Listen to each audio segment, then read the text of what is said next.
Bab 4. Anda masih bisa diselamatkan.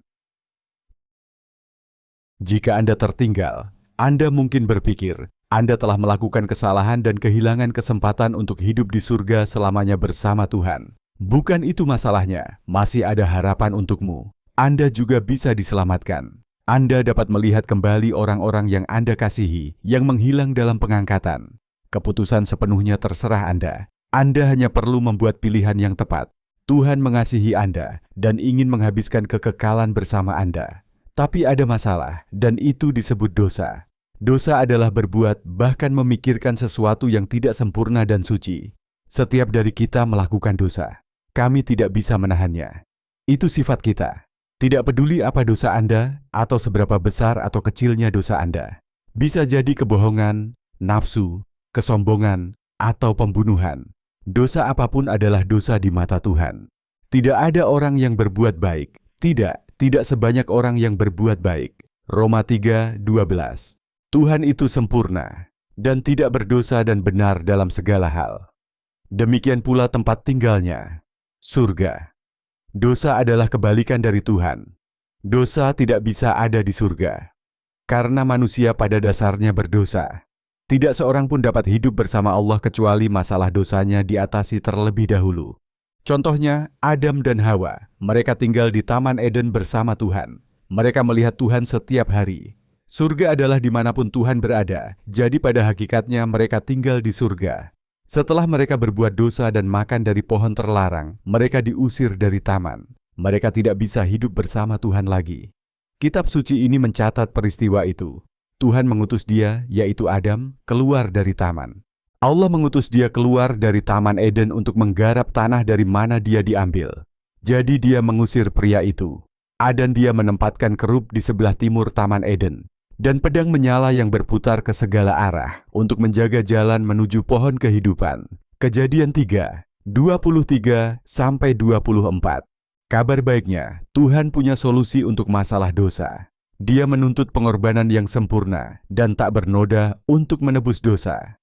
Ketika Adam dan Hawa pertama kali berdosa, Tuhan membunuh seekor binatang untuk memberi mereka pakaian dan menebus dosa mereka. Tuhan Yahweh membuat pakaian dari kulit binatang untuk Adam dan istrinya dan mengenakannya. Kejadian 3:21. Pada zaman perjanjian lama sebelum Yesus datang, umat Allah mengorbankan hewan untuk menebus dosa mereka. Barang siapa di antara rakyat biasa yang tanpa sengaja berbuat dosa dalam melakukan salah satu hal yang dilarang Tuhan dan ternyata bersalah, jika dosa yang dilakukannya itu diketahuinya, maka ia harus membawa seekor kambing untuk kurbannya. Seorang perempuan yang tidak bercacat karena dosa yang telah dilakukannya, ia harus meletakkan tangannya ke atas kepala korban penghapus dosa dan menyembelih korban penghapus dosa sebagai pengganti korban bakaran. Imamat 4:27-29. Di bawah sistem yang lama, imam besar membawa darah binatang ke dalam tempat kudus sebagai kurban penghapus dosa, dan tubuh binatang itu dibakar di luar perkemahan. Ibrani 13:11 terjemahan hidup baru. Jangan lari mencari hewan yang bisa Anda korbankan untuk menebus dosa Anda. Tuhan sudah mengurus korban-kurban secara permanen untuk Anda. Dia sangat mencintaimu, sehingga Dia mengirim Yesus, putranya yang sempurna dan tidak berdosa serta saleh, turun ke bumi untuk hidup sebagai manusia. Yesus kemudian dikorbankan untukmu. Dia disalibkan untuk menebus dosa Anda. Kami tahu ini berhasil, karena Yesus belum mati. Tuhan membangkitkan Dia dari kematian. Kemudian Yesus menampakkan diri kepada ratusan orang dalam keadaan kebangkitannya. Yang harus Anda lakukan sekarang adalah percaya. Sebab begitu besar kasih Allah terhadap dunia ini, sehingga Ia mengaruniakan anaknya yang tunggal, sehingga siapapun yang percaya kepadanya tidak binasa, melainkan beroleh hidup yang kekal. Yohanes 3:16. Keyakinan. Tampaknya terlalu sederhana, bukan? Namun ironisnya, hal ini tidak sederhana sama sekali. Faktanya, keyakinan itu sangat sulit. Alkitab mengatakan jalan menuju Tuhan itu sempit dan kebanyakan orang tidak menemukannya. Itu karena kita terbiasa berjuang untuk mencapai apa yang kita inginkan di dunia ini. Semakin keras kita bekerja, semakin banyak yang kita dapatkan. Kami senang membanggakan pencapaian kami. Kami senang memegang kendali. Itu bukan cara Tuhan. Tuhan memegang kendali, dan ini tentang apa yang Tuhan lakukan, bukan apa yang Anda lakukan. Solusinya adalah sebuah anugerah. Dia memberikan putranya sebagai hadiah untukmu. Anda hanya harus menerimanya. Tetapi Allah yang kaya dengan belas kasihan, karena kasih-Nya yang begitu besar yang Ia berikan kepada kita, bahkan ketika kita telah mati karena pelanggaran-pelanggaran kita, telah menghidupkan kita bersama-sama dengan Kristus. Oleh kasih karunia kamu diselamatkan, karena oleh kasih karunia kamu diselamatkan oleh iman. Dan itu bukan dari dirimu sendiri, itu adalah anugerah Tuhan. Efesus 2, 4-5, 8. Sebab karena kasih karunia kamu diselamatkan karena iman, dan itu bukan karena dirimu sendiri. Itu adalah pemberian Tuhan, bukan hasil usaha, yang tidak seorang pun dapat menyombongkan diri. Efesus 2, 8-9. Anda tahu, kasih karunia Tuhanlah yang menyelamatkan Anda. Sebagai orang berdosa, kita ditakdirkan untuk mendapatkan kehidupan kekal yang jauh dari Tuhan. Itu adalah aturan Tuhan. Kasih karunia adalah Allah menunjukkan kasih-Nya kepada kita dengan mengampuni kita berdasarkan keyakinan kita bahwa Yesus mati karena dosa-dosa kita. Tuhan memperlakukan Yesus sebagaimana kita layak diperlakukan. Yesus disalib. Tuhan melakukan hal itu agar Dia dapat memperlakukan kita sebagaimana Yesus layak diperlakukan. Yesus sekarang berada di surga bersama Tuhan. Seseorang yang percaya pada apa yang belum bisa dilihatnya berarti beriman.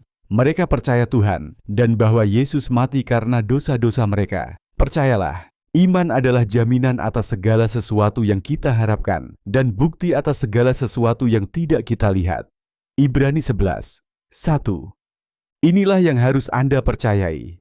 Anda menyadari bahwa Anda adalah orang berdosa. Anda tidak ingin menjadi orang berdosa lagi. Anda meminta Tuhan untuk mengampuni Anda. Anda ingin hidup bersama Tuhan selamanya di surga. Anda tahu bahwa Anda tidak bisa menyelamatkan diri sendiri. Anda percaya bahwa Tuhan mengutus putranya Yesus untuk menebus dosa Anda dengan mati di kayu salib. Anda percaya bahwa Tuhan membangkitkan Yesus dari kematian dan bahwa Yesus memerintah bersama Tuhan di surga. Anda menyerahkan keselamatan Anda kepada Yesus dan meminta Dia untuk datang ke dalam hidup Anda. Sekarang Anda tidak bisa hanya sekedar berkata-kata dan mengatakan hal-hal ini. Anda harus benar-benar bersungguh-sungguh, jauh di lubuk hati Anda. Itulah inti dari iman. Ini adalah kabar baik dari Alkitab, bahwa Yesus, Anak Allah, mati karena dosa-dosa Anda, bangkit dari kubur, dan memerintah dari surga bersama Allah. Sekarang aku nyatakan kepadamu, saudara-saudara, kabar baik yang telah kuberitakan kepadamu, yang juga kamu terima, yang di dalamnya kamu juga berdiri, yang olehnya kamu diselamatkan, asal kamu berpegang teguh pada firman yang aku beritakan kepadamu, kecuali kamu percaya. Sia-sia. Sebab yang pertama-tama telah kusampaikan kepadamu, yaitu apa yang telah kuterima sendiri, yaitu bahwa Kristus telah mati karena dosa-dosa kita, sesuai dengan kitab suci, bahwa Ia telah dikuburkan, dan bahwa Ia telah dibangkitkan pada hari yang ketiga sesuai dengan kitab suci. 1 Korintus 15, 1-4. Jika Anda benar-benar mempercayai semua hal itu, beritahukan kepada Tuhan. Itulah yang dimaksud dengan berdoa, sekedar berbicara kepada Tuhan. Katakan padanya Anda mempercayai setiap kebenaran itu dan minta Dia datang ke dalam hidup Anda. Dan Dia memang akan melakukannya. Siapapun yang berseru kepada nama Tuhan akan diselamatkan. Kisah kedua, 21. Karena aku mengetahui pikiran-pikiran yang aku pikirkan terhadap kamu, firman Tuhan, pikiran-pikiran damai, dan bukan pikiran-pikiran jahat, untuk memberi kamu harapan dan masa depan. Anda harus memanggil saya, dan Anda harus pergi dan berdoa kepada saya, dan saya akan mendengarkan Anda. Kamu akan mencari aku, dan menemukan aku, ketika kamu mencari aku dengan segenap hati kamu. Yeremia 29, 11-13. Berikut contoh doa yang bisa Anda panjatkan kepada Tuhan. Tuhan Yesus, aku tahu bahwa aku adalah orang berdosa dan aku membutuhkan pengampunan-Mu agar aku dapat hidup bersama-Mu selamanya di surga. Mohon maafkan saya. Saya percaya bahwa Anda adalah Anak Allah dan Anda mati di kayu salib karena dosa-dosa saya. Saya percaya Anda telah bangkit dari kubur.